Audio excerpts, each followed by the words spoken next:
यामिनी अपने परिवार वालों के साथ जयपुर में रहती थी। यामिनी अपने पूरे परिवार में सबसे ज्यादा परेशान अपनी बहू रूबी से थी, क्योंकि उसे ज्यादातर काम मशीन से करने की आदत थी, जिसके चलते वो अपनी बहू रूबी की तुलना अपनी जेठानी की बहू रानी से करके उसे हमेशा सुनाती थी। ये बात रूबी को बिल्कुल अच्छी नहीं लगती थी और आए दिन सास बहू में बहस हुआ करती थी।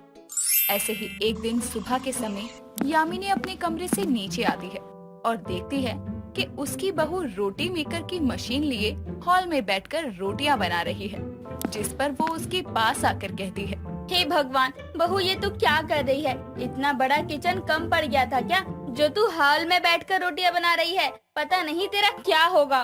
वो माँ जी, अब आपको मेरी रोटियां बनाने से भी परेशानी हो गई? बहू, मुझे रोटियां बनाने से परेशानी नहीं है, मुझे परेशानी जगह से है। हॉल में बैठकर कौन रोटियां बनाता है? मैं बनाती हूँ ना माँ जी। और मैं क्या, अब तो सभी लोग बनाते हैं। वो टाइम आ गया है माँ जी, जब हमें रसोई का काम करने के लिए पूरे दिन रसोई में ही ना खड़ा रहना पड़े। बहू, तुझे तो मशीनों की इतनी आदत लग गई है कि अब तो रसोई का भी सारा काम मशीनों से ही करती है। बताओ, आटा गूंथने के लिए आटा मेकर मंगवा लिया, रोटी के लिए रोटी मेकर मंगवा लिया, मसालों के लिए मिक्सर है, और भी बहुत है जिनका नाम ही मुझे याद नहीं है। माँ जी, अब आपका क्या मन है? मैं आटा हाथों से गूंथूं, रोटियां गर्मी में रसोई में खड़ी होकर गैस पर बनाऊं?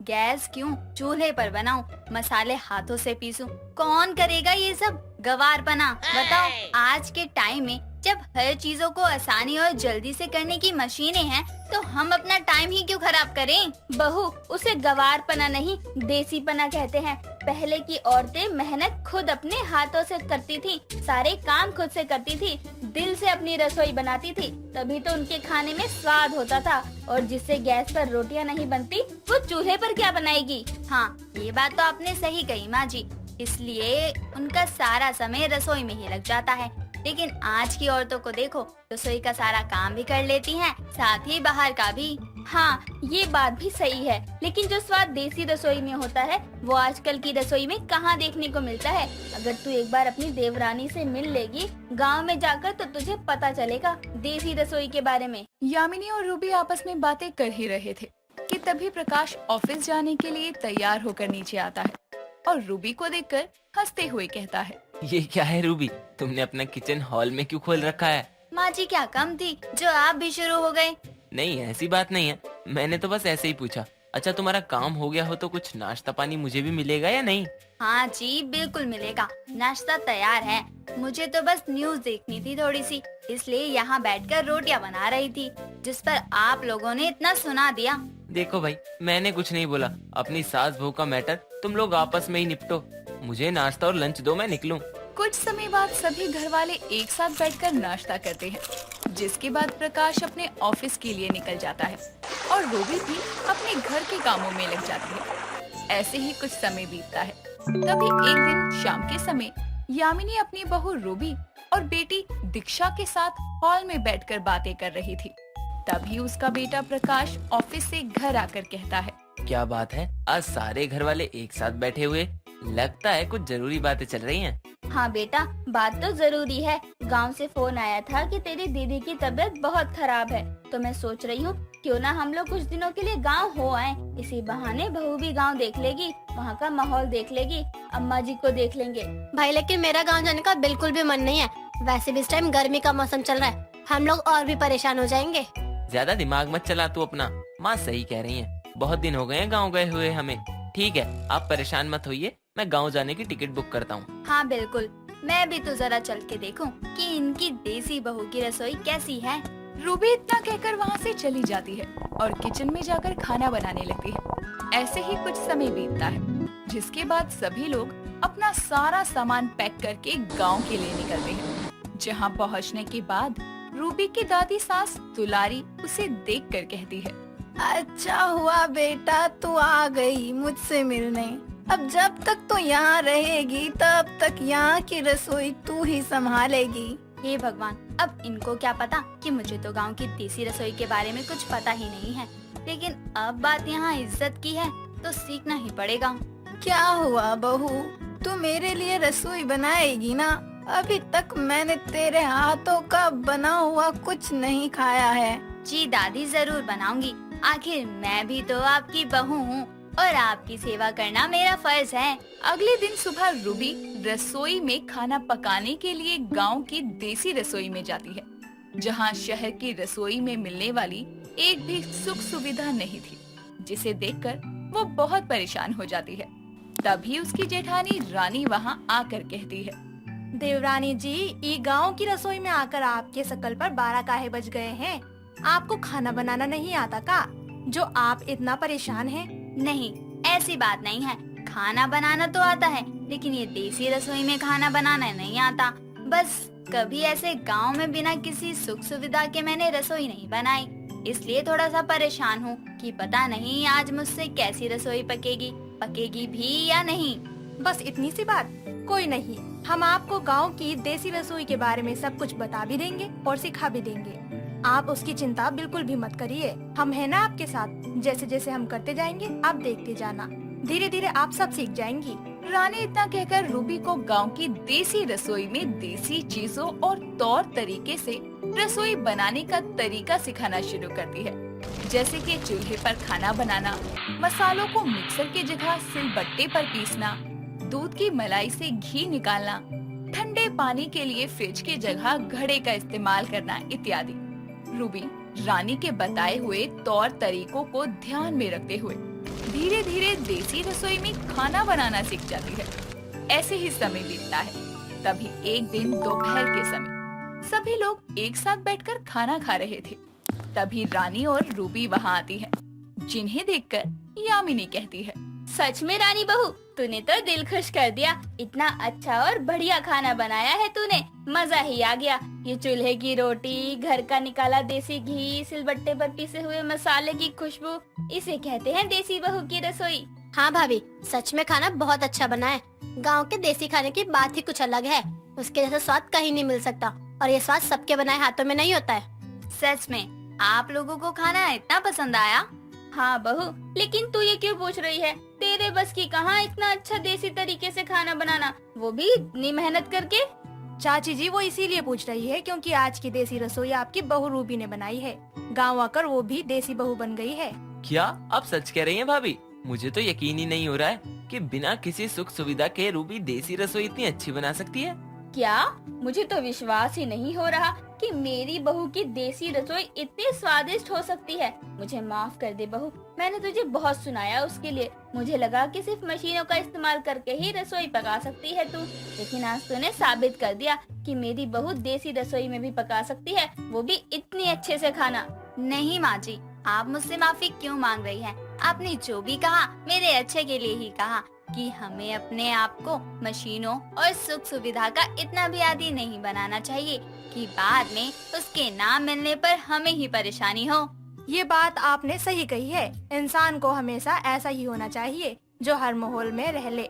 जैसे वो कहावत है ना, जैसा देश वैसा भेष, उसी तरह एकदम। इस तरह से रूबी सुख सुविधा की चीजों के साथ रसोई पकाने के साथ साथ देसी चीजों से भी रसोई पकाना सीख जाती है, जिसके बाद यामिनी और रूबी के बीच देसी रसोई को लेकर होने वाले सारे मतभेद खत्म होते हैं और दोनों एक दूसरे के साथ प्यार से रहना शुरू करती हैं। राशि के पिता राजेंद्र एक विधायक थे। दबंग लोगों के साथ उनका काफी उठना बैठना रहता था, जिसको देखकर उसका असर उनकी बेटी राशि पर पड़ता था। एक दिन राशि की नौकरानी चंपा उसे उठाने के लिए कमरे में आती है। राशि बिटिया उठो, मालिक आपको बुला रहे हैं। जाओ यहाँ से, हमें सोने दो, हमें बहुत नींद आ रही है। राशि बिटिया, मालिक को किसी काम से बाहर जाना है, उन्होंने बोला है राशि को बुला कर लाओ। मैं उससे मिलकर ही निकल जाऊंगा। कब से हम तुमको बोल रहे हैं कि हमें नींद आ रही है, लेकिन तुम हो कि चुप होने का नाम ही नहीं ले रही हो। कब से कान खा रही हो हमारा। राशि बिटिया, मैंने तो वही बोला जो मुझे मालिक ने कहने को कहा। रुको, तुम्हें तो हम अभी बताते हैं। राशि, ये क्या तरीका है तुम्हारा किसी के साथ बर्ताव करने का? तुम दिन पर दिन बहुत बदतमीज होती जा रही हो। पिताजी, जब हमने सबको बोला है कि हमें सोते टाइम कोई ना जगाए, तो हमें ये रोज सुबह क्यों जगाने आती है? तुम्हें बुलाने के लिए हमने चंपा को भेजा था, वो अपनी मर्जी से नहीं आई थी। आगे से हम तुम्हें ऐसा करते न देख पाए, बस। पिताजी, हमें लगा ये झूठ बोल रही है हमें जगाने के लिए। हमें माफ करिए, हम आगे से ऐसा कुछ भी नहीं करेंगे। वही अच्छा होगा तुम्हारे लिए। अब मैं कुछ दिनों के लिए बाहर जा रहा हूँ, कोई बदमाशी मत करना, आराम से रहना। जी पिताजी, आप जैसा कहेंगे ना हम वैसा ही करेंगे। राजेंद्र अपने काम से बाहर चला जाता है, जहां उसकी मुलाकात एक पुनीत नाम के लड़के से होती है। पुनीत बहुत ही शरीफ और शांत लड़का था। उसकी खासियत राजेंद्र को पसंद आ जाती है और वो उसके माता पिता से बात करके अपनी बेटी की शादी उसके साथ तय कर देता है। राशि भी अपने पिता की खुशी को ध्यान में रखते हुए शादी के लिए हाँ कर देती है। कुछ दिनों बाद राशि और पुनीत की शादी हो जाती है और राशि अपने ससुराल आ जाती है। ऐसे ही दिन गुजर जाते हैं। तभी एक दिन उसकी सास सरला राशि के कमरे में आती है। बहू, मेरे सर में बहुत दर्द हो रहा है, मेरे लिए कप चाय बना दे। क्या बोले माँ जी आप? हम आपको चाय बना कर दे? हाँ बहू, तुझे ही बोल रही हूँ। अब क्या तू मुझे एक कप चाय बनाकर भी नहीं पिला सकती है? माँ जी, मुझे चाय बनाना छोड़िए, पानी भी ठीक से गर्म करना नहीं आता। हाँ, किसी का खून करवाना हो या मरवाना हो या उसे सबक सिखाना हो तो बोलिए, मैं ये सब बहुत अच्छे से कर लेती हूँ। हे भगवान, मेरी बहू तो एक नंबर की गुंडी निकली। अब मेरा क्या होगा? अगर इसको कुछ बोला तो ये मुझे जान से ही मरवा देगी। क्या सोचने लगी माँ जी आप? कुछ नहीं बहू, मैं बस यही सोच रही थी कि मैं चाय खुद ही बना लूं। अब तुझे आती भी तो नहीं है ना बनाने। कोई बात नहीं। ये हुई ना बात। अब एक काम करिए माँ जी, अपने साथ साथ मेरे लिए भी एक कप कड़क अदरक वाली चाय बना कर लाइए। अपनी दबंग बहू की बात सुनकर और उसके तेवर को देखकर सरला डर जाती है और वहाँ से चली जाती है। एक दिन पुनीत ऑफिस से घर आता है और राशि से कहता है, हमें बहुत भूख लगी है, आप हमारे लिए खाना ले आओ। हम यहाँ तुम्हारी नौकरानी नहीं बल्कि तुम्हारी बीवी बनकर आए हैं। भूख लगी है तो नौकरानी से बोलो खाना बनाने को, या अपनी माँ को कहो, हमें नहीं। अगर नौकरानी रखने के पैसे नहीं है तो वो हम दे सकते हैं तुम्हें। हम आपके पति हैं, अगर माँ एक समय घर पे नहीं है तो आप एक समय का खाना हमें दे नहीं सकती? देखिए, ये सब काम हमारे नहीं है, ना ही हमें आते हैं। अगर माँ जी घर पर नहीं है तो बाहर से मंगवा लीजिए। और पुनीत के सीधे स्वभाव के कारण वो राशि को कुछ नहीं कहता था। एक दिन बहुत रात हो जाती है, लेकिन पुनीत ऑफिस से घर ही नहीं आता। सरला को अपने बेटे की बहुत चिंता होती है। वो राशि के कमरे में जाती है। बहू, बहुत रात हो गई है, लेकिन पुनीत अभी तक घर नहीं आया। मुझे चिंता हो रही है उसकी। माँ जी, आप इतनी चिंता क्यों करती हो? वो कोई लड़की थोड़ी ना है जो देर रात घर से बाहर नहीं जा सकते या आ सकते। गए होंगे किसी अपने दोस्त के पास। बहू, मेरा बेटा बहुत ही शांत स्वभाव का है। वो जल्दी किसी से बात नहीं करता, तो दोस्त क्या बनाएगा? हाँ वो तो है, हम तो भूल ही गए थे कि हमारे पति लड़कियों से भी ज्यादा शांत है। एकदम बोरिंग है। उनके कहाँ ही कोई दोस्त होंगे जिसके पास वो जाएंगे। बहू, मैं यहाँ तुझे ये बताने आई हूँ कि रात के 3 बज रहे हैं, लेकिन तेरा पति अभी तक घर नहीं आया। और एक तू है कि चिंता करने की जगह उसकी तुलना लड़कियों से कर रही है, उसकी बुराई कर रही है। माँ जी, जो सही है ना मैं तो वही बोल रही हूँ। उनसे ज्यादा तो मैं दबंग हूँ हर चीज में। पता नहीं मेरे पिताजी को इनमें क्या नजर आया जो मेरी शादी चंपू के साथ करवा दी। बहू, आज तूने मजबूर कर दिया, इसीलिए बोल रही हूँ। मेरा बेटा शांत है इसीलिए, क्योंकि मैंने उसे अच्छे संस्कार दिए हैं। तुम्हारी तरह नहीं कि जब चाहे किसी के ऊपर भी बंदूक रख दो, उसे डराओ धमकाओ। मैंने तुम्हारे पास आकर ही गलती कर दी। माँ जी, आप मेरे संस्कारों पर उंगली उठा रही हो। आपको लगता है कि मेरे माता पिता ने मुझे अच्छे संस्कार नहीं दिए? बहू, बोलने की जरूरत नहीं है, दिखता है कि कितने अच्छे संस्कार दिए हैं। सरला की बात सुनकर राशि को बहुत गुस्सा आता है और वो कमरे का सामान उठाकर फेंकने लगती है। उसके गुस्से को देखकर सरला डर जाती है और कमरे से बाहर चली जाती है। सरला को सोफे पर बैठकर अपने बेटे का इंतजार करते करते सुबह के 6 बज जाते हैं। पुनीत के आते ही सरला उसे रोक लेती है। कहाँ चला गया था तू? तुझे पता भी है मैं कितना डर गई थी।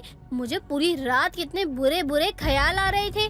मुझे माफ कर दो माँ, लेकिन हम क्या करते, हमें घर के अंदर घुटन हो रही थी, इस कारण हम बाहर चले गए थे। कुछ समय अकेला रहना था हमें। माँ, हम अपनी जिंदगी में बहुत अकेले हो चुके हैं। बेटा, कोई परेशानी हो तो मुझे बता सकता है। मैं तेरी माँ हूँ ना। अब मेरे होते हुए तुझे परेशान होने की क्या जरूरत है? माँ बस और कुछ नहीं, हम ठीक है। रात से सोए नहीं है, थोड़ा सोना चाहते हैं। कोई बात नहीं, तो अपने कमरे में जा और आराम कर ले। जब तू आराम करके उठेगा तो तुझे अच्छा लगेगा। हाँ माँ, आप सही कह रही हो। पूरी रात से जागे हैं, सर में बहुत दर्द है।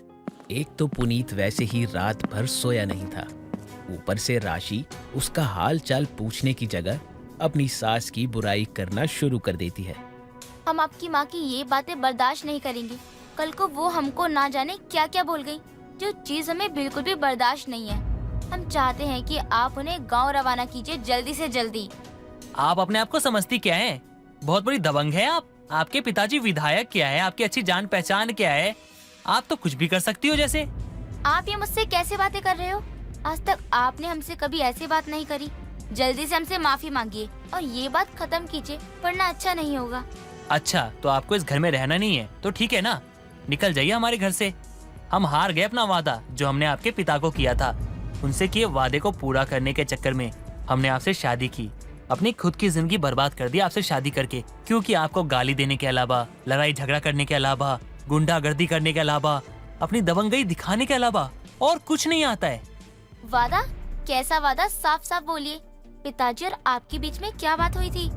जब आपके पिता से हमारी बात हुई तो उन्होंने हमें आपके बारे में सब कुछ कह दिया, सब कुछ बता दिया, लेकिन ये भी कहा कि आप दिल की बहुत अच्छी हो। और हमने आपको देखा तो हमको लगा शायद हमारा प्यार आपके स्वभाव को बदल सके, लेकिन हम गलत थे। हम आपको नहीं बदल सकते क्योंकि आप अपने अलावा किसी के बारे में सोचती भी नहीं हो। आप हमें माफ कीजिए और जाइए हमारे घर से। नहीं, आप हमारे साथ ऐसा नहीं कर सकते हो। आज तक हमने पिताजी से किया हुआ कोई वादा पूरा नहीं कर पाए। अगर आज हम घर वापस चले गए तो उनको जो हमारे ऊपर भरोसा है वो भी टूट जाएगा। आप ऐसा मत करिए। जो भी हो, हम तुम्हारे साथ रह नहीं सकते अब। हमें माफ कर दीजिए। आप जैसा बोलेंगे हम वैसा करेंगे, लेकिन हमें खुद से और इस घर से दूर मत कीजिए। राशि को अपनी गलती का एहसास होता हुआ देखकर पुनीत उसे दूसरा मौका देता है, जिसके बाद राशि अपनी आदतों में सुधार लाने की पूरी कोशिश करती है और अच्छी बहू होने का फर्ज भी निभाती है। निशा और आस्था दोनों सगी बहनें थी। दोनों में बहुत प्यार था। दोनों एक दूसरे की सारी बातें मानती। लेकिन फिर निशा को उसके माता पिता ने उसकी आगे की पढ़ाई के लिए हॉस्टल भेज दिया था। कई सालों के बाद में जब निशा अपनी पढ़ाई पूरी करके आती है तो उसके घर वाले उसका रिश्ता देखकर उसकी शादी प्रभु से कर देते हैं। प्रभु सुहाग रात वाले दिन निशा को बहुत प्यार से कहता है, देखो, मेरा छोटा सा परिवार है, माँ है और एक बहन है, और अब तुम इस परिवार का हिस्सा हो, इसलिए तुम्हें अब इस घर को जोड़ के रखना है। मुझे कभी निराश मत करना। मैं तो आज ही घर आई हूँ और आज ही आप मुझे ज्ञान का पाठ पढ़ाने लग गए। मुझे ऐसा लग रहा है जैसे कि मैं अपने पति नहीं बल्कि अपनी सास के साथ में बैठी हूँ। आज के दिन आपको ये सब बोलना जरूरी था क्या? सारा मूड खराब कर दिया। मेरा मतलब ये नहीं था, मैं तो बस समझा रहा था। अरे जाओ जी, मेरा सारा मूड खराब कर दिया आपने। अब मैं सो रही हूँ, वैसे भी बहुत थक गई हूँ। कल सुबह ना जाने रस्मों के नाम पर कितने काम धाम करने पड़ेंगे मुझे। निशा ये बोलती है और मुंह फुलाकर करवट कर कर सो जाती है। प्रभु को ये समझ नहीं आता कि आखिर उसने ऐसा भी क्या गलत बोल दिया। अगली सुबह सारी रस्में होती है और आलोकी अपनी बहू निशा के पास आकर कहती है, अरे बहू, आज तेरी पहली रसोई है तो सबके लिए कुछ मीठा बना, और हाँ, आलू पूरी भी बना देना, जल्दी बन जाएगी और सब लोग स्वाद लेकर खाएंगे। ज्यादा खर्च भी नहीं होगा। मीठा है ना, तो मीठे में अच्छा सा खीर बना देना। माँ जी, जब खर्चे की इतनी चिंता थी तो शादी ही क्यों की? सब लोग मेरे बारे में क्या सोचेंगे कि मुझे सिर्फ आलू पूरी बनाने आता है और बस खीर जानती हूँ। मेरा वो मतलब नहीं था बहू। मैंने तो यह इसीलिए बोला क्योंकि ये जल्दी बन जाता है, तुझे ज्यादा मेहनत ना करनी पड़े। चल ठीक है, तू नाराज मत हो, तुझे जो अच्छा लगता है वही बना ले। आज तेरी पहली रसोई है, तू जो बनाएगी हम सब मिल बांट कर खा लेंगे। निशा रसोई में जाती है और अपने ससुराल वालों और मेहमानों के लिए तरह तरह के पकवान अपनी पहली रसोई में बनाती है। वो सारे पकवान कुछ खास नहीं बने थे क्योंकि निशा शुरू से हॉस्टल में रहती थी तो उसे अच्छा खाना बनाना नहीं आता था। ऐसे ही दिन गुजरते हैं। एक दिन प्रभु निशा के पास आकर कहता है, निशा, मुझे देरी हो रही है, जरा मेरे कपड़ों को प्रेस कर दो, आज ऑफिस में मीटिंग है। अरे जब इतनी ही जरूरी मीटिंग थी तो रात को खुद ही सब करके सोना चाहिए था ना, लेकिन नहीं, तब तो आप आते हो, खाते हो और पसर कर सो जाते हो, क्योंकि सुबह तो बीवी है ही सब नौकरानी वाला काम करने के लिए। तुम ऐसा क्यों कह रही हो? मुझे मीटिंग का मैसेज आज सुबह सुबह मिला है, वरना मैं सारा काम खुद कर लेता हूँ। तुमको जरा भी परेशान नहीं करता मैं। अरे जाओ जी, बहाने मत बनाओ, वैसे भी मुझे बहुत काम पड़ा है। माँ जी को बोल दो ना, सारा दिन पड़े पड़े पलंग तोड़ती है, वो 2 कपड़े प्रेस करके नहीं दे सकती क्या? प्रभु निशा का ऐसा बर्ताव देखकर बहुत उदास हो जाता है, लेकिन वो एक परिवार वाला आदमी था और निशा को बहुत पसंद करता था, इसलिए वो उसकी सारी गलतियों को नजरअंदाज कर देता। आलोकी भी पूरी कोशिश करती कि वो निशा पर कम से कम दबाव बनाए। अब निशा अपने मायके आई है और उसे देखकर उसकी बहन कहती है, आ गई दीदी आप, पता भी है मैंने आपको कितना ज्यादा याद किया। तू तो कुछ भी मत बोल।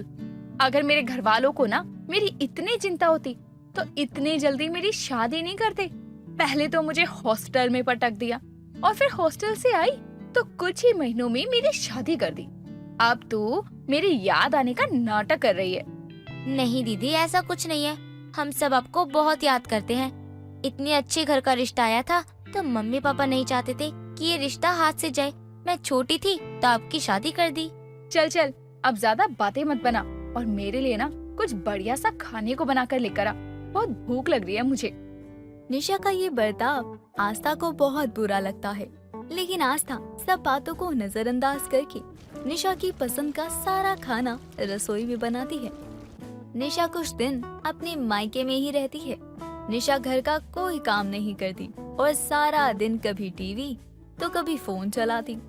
उसकी हरकतों को देखकर आस्था अपने मन में कहती है, ना जाने दीदी अपने ससुराल में भी कुछ करती होगी या नहीं। अगर ऐसा ही चलता रहा तो कहीं दीदी अपना घर तुड़वा ना बैठे। कुछ दिन गुजरते हैं और प्रभु निशा को लेने अपने ससुराल आता है। तभी आस्था भी अपना बैग लेकर आती है और आस्था के साथ उसका बैग देखकर निशा सवाल करती है, अरे ये क्या है आस्था, तू अपना बैग लेकर कहाँ को चल दी? किसी ट्रिप व्रिप पर जा रही है क्या? अरे नहीं नहीं दीदी, वो मेरी दीदी का नया ससुराल है तो मैंने सोचा कुछ दिन मैं दीदी के ससुराल में रुक जाऊं। जीजू अगर आपको कोई ऐतराज नहीं है तो कुछ दिन मैं आपके साथ आपके घर चलूं। अरे कैसी बातें कर रही हो साली साहिबा, जितना ये घर आपका है उतना वो घर भी आपका है और कुछ दिनों के बाद आपकी शादी हो जाएगी, फिर दोनों घर पराए हो जाएंगे। इसलिए मैं तो ये कहता हूँ कुछ दिन उस घर में भी चलो। आस्था उसके बाद निशा के ससुराल आ जाती है। अगले दिन आशा जब सोकर उठती है तो देखती है कि आलोकी रसोई में खाना बना रही थी और निशा अपने कमरे में आराम से सो रही थी। आस्था आलोकी के पास रसोई में जाती है। आप क्यों नाश्ता बना रही हो? दीदी है ना, अब तो ये दीदी का घर है, ये सारे काम तो दीदी को करने चाहिए। अरे कैसी बात कर रही है आस्था, निशा बहू तो कोई काम करने के लिए राजी ही नहीं होती है। 12 बजे सोकर उठती है और नाश्ता करके घूमने निकल जाती है। शाम को आती है तो कभी मन हो तो खाना बनाती है, वरना कहती है कि ऑनलाइन मंगवा लो माँ जी। आलोकी अब आस्था को अपना और प्रभु का सारा दुखड़ा बताती है। ये सब सुनकर आस्था को बहुत बुरा लगता है और वो अपने मन में यह ठान लेती है कि वो अपनी बहन को सुधार कर रहेगी। इसके बाद वो आलोकी को कोई भी काम नहीं करने देती। एक दिन आलोकी सबको खाना परोस रही थी और उसे खाना परोसते देखकर निशा कहती है, अरे तू खाना क्यों परोस रही है आस्था? तू इस घर में मेहमान है, तुझे ये सब काम करने की क्या जरूरत? माँ जी कर लेंगी ना। निशा दीदी, एक दिन मैं भी अपने ससुराल जाऊंगी। मेरा भी मन है कि मैं अपने माँ बाप की नाक नीचे ना होने दूं और अपने ससुराल वालों की सेवा करूं। इसीलिए अभी से उसी की तैयारी कर रही हूँ। ये बात सुनकर निशा चुप हो जाती है। ऐसे ही दिन गुजरते हैं और एक दिन प्रभु को अपने बेड पर अपने कपड़े प्रेस मिलते हैं और वो प्यार से निशा को कहता है, अरे क्या बात है निशा, आज तो बहुत प्यार आ रहा है मुझ पे, बिना बोले कपड़े भी प्रेस हैं। मैं तो निशा ने ये बोला ही था कि तभी आस्था कमरे में आती है और कहती है, जीजू ये कपड़े तो मैंने प्रेस किए हैं, इसका मतलब आप पर प्यार तो मुझे आ रहा है।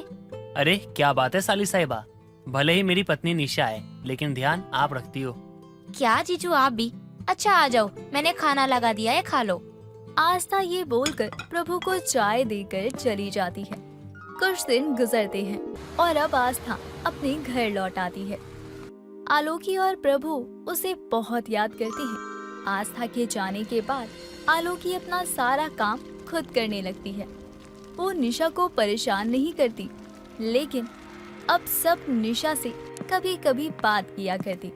ये सब देखकर निशा को बहुत बुरा लगता है। मैं हॉस्टल में रहकर सिर्फ पढ़ाई कर पाई, वो सब नहीं सीख पाई जो आस्था मम्मी और पापा के साथ रहकर सीख गई। आस्था यहाँ कुछ दिन आई, लेकिन उसने मेरे ससुराल वालों को समझा और मैं अपने ससुराल में रहते हुए भी यहाँ के लोगों को नहीं अपना पाई। फिर भी मेरे ससुराल वाले इतने ज्यादा अच्छे हैं कि उन्होंने मुझे कभी किसी चीज के लिए नहीं टोका, कभी कोई ताने नहीं दिए। अगर आस्था मुझे ये सब नहीं समझाती तो मैं खुद अपना घर तोड़ देती। अब निशा को एहसास होता है कि घर जोड़ने के लिए घर वालों को अपनाना बहुत जरूरी होता है और अगली सुबह जल्दी उठकर सब लोगों के लिए नाश्ता बनाती है। वो प्रभु का टिफिन पैक करती है, उसके ऑफिस के कपड़े भी इस्त्री करती है। ये सब देखकर प्रभु के चेहरे पर भी मुस्कान आती है और आलोकी को भी ये देखकर खुशी होती है कि उसकी बहू को सही और गलत का फर्क समझ में आ गया है। और इस तरह प्रभु के घर जोड़ने वाली साली प्रभु का घर टूटते टूटते बचा देती है। दोस्तों अगर आपको ये कहानी पसंद आई तो इसे लाइक करें, शेयर करें और कमेंट करके बताएं कि कहानी में आपको सबसे अच्छा क्या लगा।